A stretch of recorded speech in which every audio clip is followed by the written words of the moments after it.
السلام علیکم ورحمۃ اللہ وبرکاتہ۔ الحمدللہ رب العالمین والصلاة والسلام علی رسول اللہ، اما بعد۔ میں ہوں آصف اقبال، سول انجینئر۔ آپ اس وقت سن رہے ہیں ہمارے چینل شمع رسالت کی جانب سے مختصر سیرت النبی صلی اللہ علیہ وآلہ وسلم کی ایپیسوڈ نمبر 28، قسط نمبر 28، جنگ کی اجازت اور جنگی کارروائیوں کی ابتدا۔ ابن اسحاق لکھتے ہیں، پھر رسول اللہ صلی اللہ علیہ وسلم نے جنگ کی تیاری کی اور اللہ تعالیٰ کے حکم کے مطابق پہلے قریب کے مشرکین عرب سے لڑائی کا آغاز کیا۔ آپ صلی اللہ علیہ وسلم مدینہ تشریف لانے کے بعد ربیع الاول کے باقی دن، ربیع الاخر، جمادی الاولی، جمادی الاخر، رجب، شعبان، رمضان، شوال، ذوالقعدہ، ذوالحجہ، محرم مدینہ میں ٹھہرے اور 12 مہینے سفر میں جہاد کے لیے نکلے، اور اپنے بعد سعد بن عبادہ کو مدینہ کا نائب مقرر کیا۔ آپ صلی اللہ علیہ وسلم ودان تک پہنچے۔ اس کو غزوہ ابوا بھی کہتے ہیں۔ آپ صلی اللہ علیہ وسلم کا قریش اور بنو کنانہ میں سے بنو زمرہ سے ملنے کا ارادہ تھا، مگر جنگ کی نوبت نہ آئی اور آپ بنو زمرہ کے سردار بخشی بن عمرو زمری سے صلح کر کے واپس مدینہ منورہ تشریف لے آئے۔ پھر آپ صلی اللہ علیہ وسلم سفر کے باقی ماندہ اور ربیع الاول کے ابتدائی دن گھر ہی میں رہے۔ یہ پہلا غزوہ ہے جس میں آپ صلی اللہ علیہ وسلم نے بنفس نفیس شرکت فرمائی۔ امام بخاری رحمۃ اللہ نے اپنی صحیح میں ابو اسحاق کے حوالہ سے لکھا ہے کہ آپ صلی اللہ علیہ وسلم کا پہلا غزوہ ابوا ہے، لیکن ان دونوں میں کوئی اختلاف نہیں، یہ دونوں مقام قریب قریب ہیں۔ کسی نے ایک کا نام لے لیا ہے تو دوسرے نے دوسرے کا نام لے لیا ہے۔ سفر سے واپس آنے کے بعد آپ صلی اللہ علیہ وسلم نے عبیدہ بن حارث کو 60 یا 80 مہاجر سوار دے کر قریش کے مقابلہ کے لیے بھیجا۔ ان میں انصار کا کوئی آدمی شریک نہیں تھا۔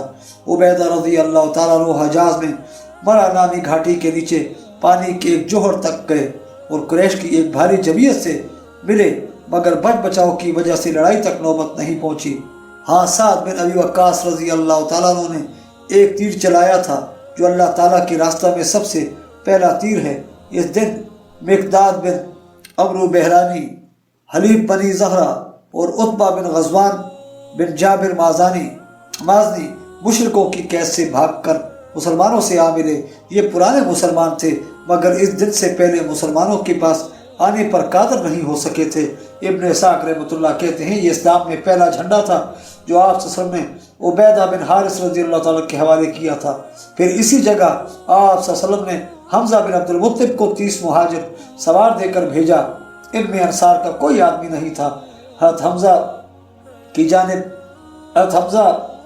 عیس کی جانب ساحل سمندر تک گئے اور ساحل پر ان کی ملاقات ابو جہل سے ہوئی جو اہل مکہ کے 300 سواروں میں وہاں موجود تھا، لیکن مجدی بن عمرو جہنی کی مسائی سے لڑائی نہیں ہوئی۔ مجدی کے فریقین کے ساتھ دوستانہ معاہدے تھے، لہذا دونوں فریق اپنے اپنے گھروں کو لوٹ گئے۔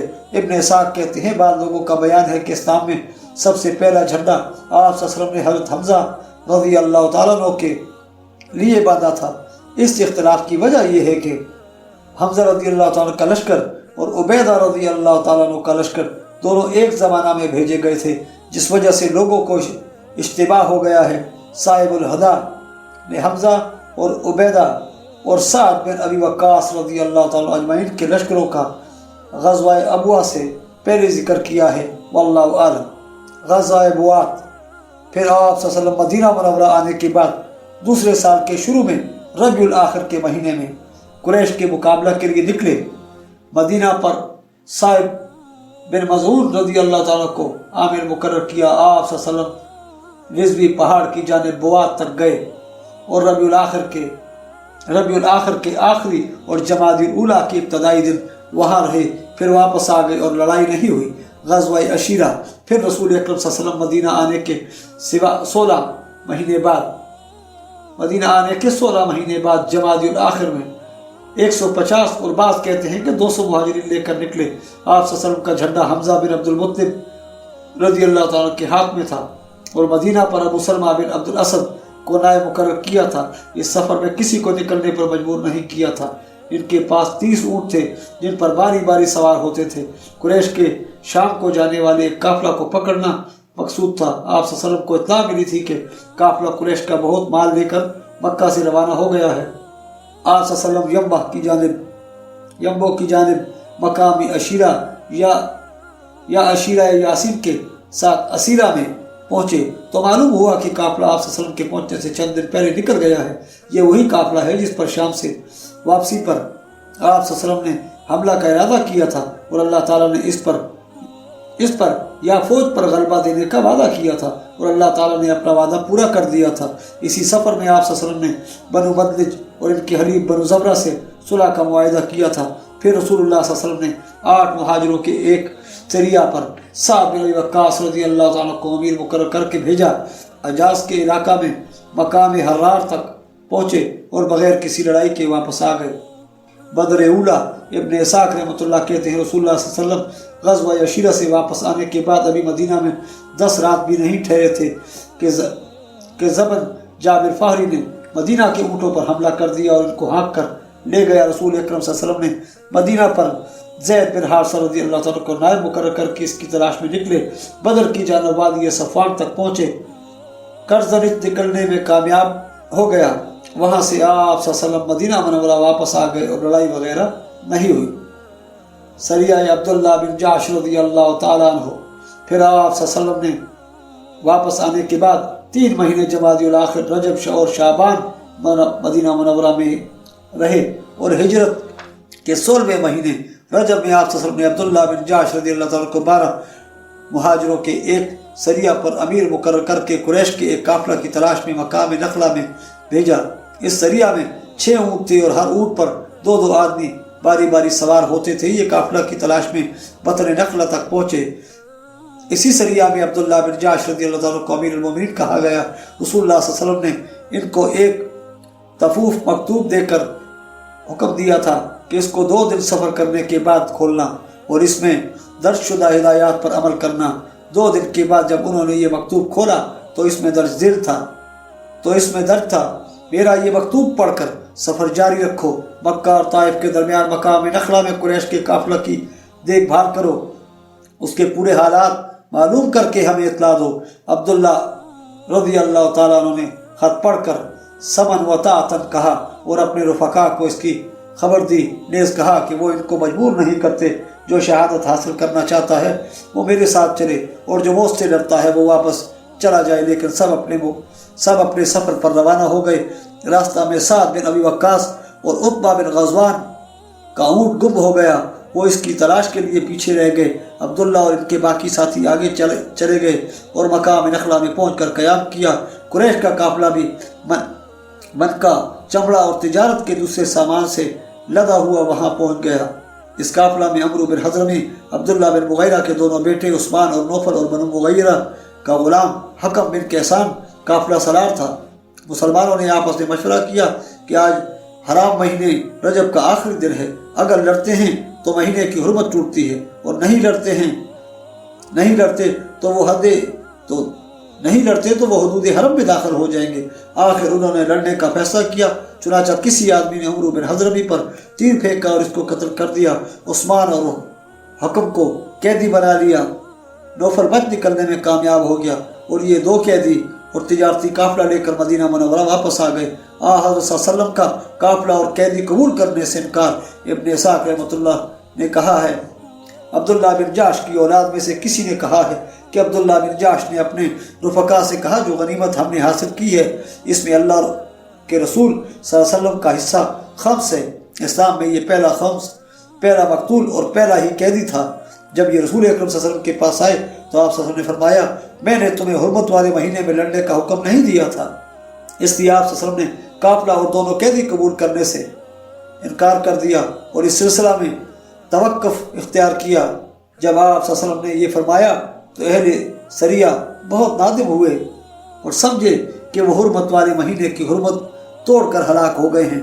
ان کو دوسرے مسلمانوں نے بھی سخت ملامت کی اور قریش کی سختی اور تشدد کی تو کوئی انتہا ہی نہ رہی۔ ان کو رسول اکرم صلی اللہ علیہ وسلم اور آپ کے صحابہ رضی اللہ تعالیٰ اجمعین پر طعن کرنے کا موقع ہاتھ آ گیا کہ انہوں نے حرمت والے مہینہ کی حرمت کو توڑا ہے اور اس میں خوریزی اور صفاقی کو حلال جانا ہے۔ ادھر یہود نے بھی رسول اللہ صلی اللہ علیہ وسلم کے خلاف فالیں نکالنی شروع کی، کہنے لگے عمرو بن حضرمی قتلہ